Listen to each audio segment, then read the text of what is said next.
Hey guys, Jack here from FX Education. All traders should start their trading on a demo account for 3 to 6 months before trading live. Is a phrase regularly heard from people when they talk about best practices that beginner traders should adhere to have the best chance of success.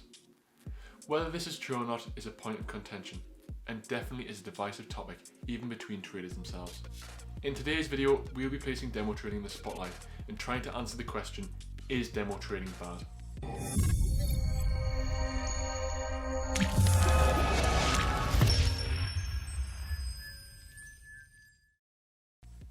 So, demo trading is basically trading with paper money, sometimes called a practice account, and this is exactly what most traders suggest you should use a demo account for. Practicing your trading and your strategy before taking it live. However, demo trading cannot replicate certain aspects of live trading, such as trading psychology or bad fills, which can have a drastic impact on profitability. Without further ado, let's jump into looking at the 3 reasons why demo trading is bad. Reason number 1, demo trading has no consequences.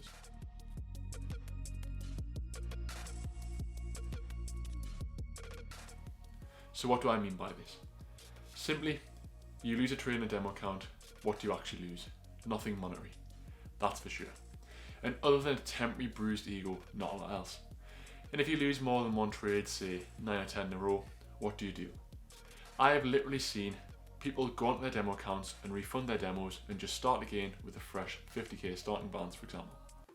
Whilst this could be good in the sense that you're not losing any of your hard-earned cash, you are perhaps doing this to detriment of your own trading.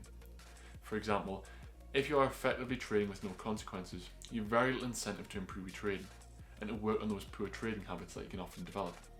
I would also go as far as saying that many trading on a demo don't even keep a journal. And how are you even going to improve your trading if you don't keep a journal? All of this comes without even discussing the impact on trading psychology.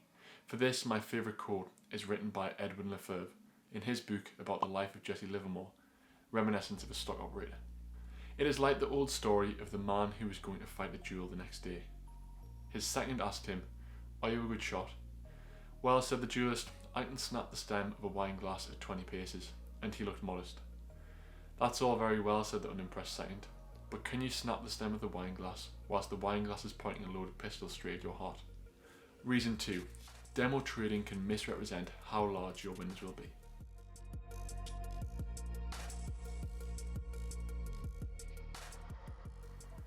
One question that I tried to answer for this video is the size of the average demo account.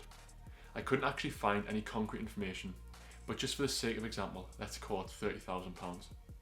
With this figure, if you're risking 1% of your account per trade, every time you lose a trade, £300 gets removed from your account.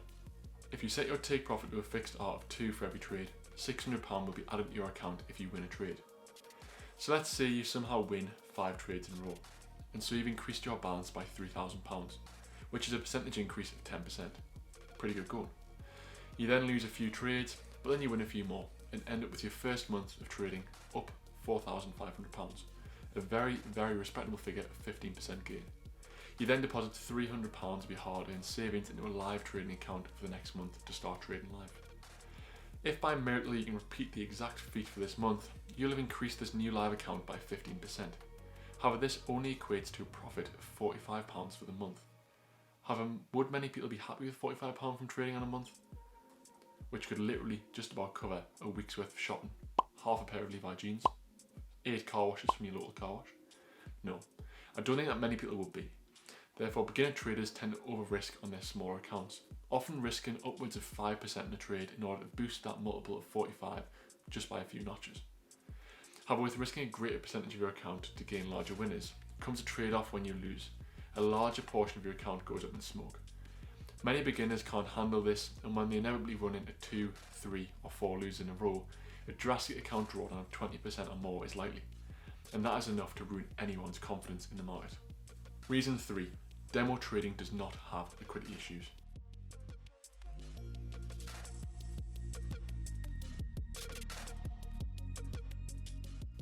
Yes, you did hear that title right.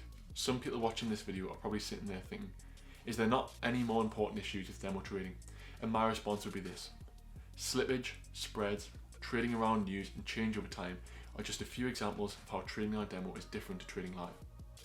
To explain this fully, let's look at why brokers provide demo accounts in the first place. No matter whether your broker is STP, ECN or a mixture of both, your broker will only make money when traders are placing trades on their live accounts. Therefore, if brokers are not making money from people trading on demo accounts, why do they offer them in the first place?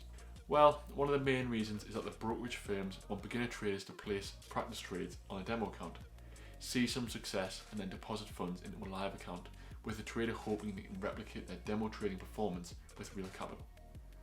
Therefore, brokerage firms want to provide the best conditions for traders to see success on a demo account, as people are more likely to deposit last month's paycheck following a large dose of dopamine caused by 10 consecutive winners, than if their hopes or dreams of becoming the next George Soros have been crushed by 10 consecutive losers. These favourable conditions include ridiculously tight spreads, immediate fills on both entries and stop loss orders, and no widening of spread around change over time. Now, without getting into the nitty gritty of whether your broker is taking up inside your trades or not, which we may have a video coming soon about, brokers make money when you are placing trades on live, with one of the main revenue streams coming from spreads. Therefore, the spread on a live account is wider, as the broker adds a small markup in order to allow them to make money from your trades. This markup may not be seen like much, 2 or 3 pips at the start of the trades on the majors, but if you're paying this on both entry and exit, this will start adding up as you trade more and more. Before we wrap up this video, I just thought I'd explain how I personally encourage demo accounts to be used.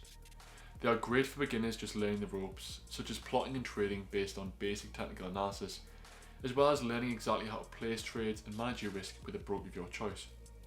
However, they aren't effective in replicating live trading conditions, and hence as soon as you've learned the basics, I would look at hopping onto a small live account in order to fast track your trading progress. So guys, now you know why you should maybe delete that demo account from your MT4 app and head into the scary world of live trading. Be sure to hit that subscribe button and like the video so that YouTube can show our content to other awesome people just like you. Cheers guys, and I will see you in the next one.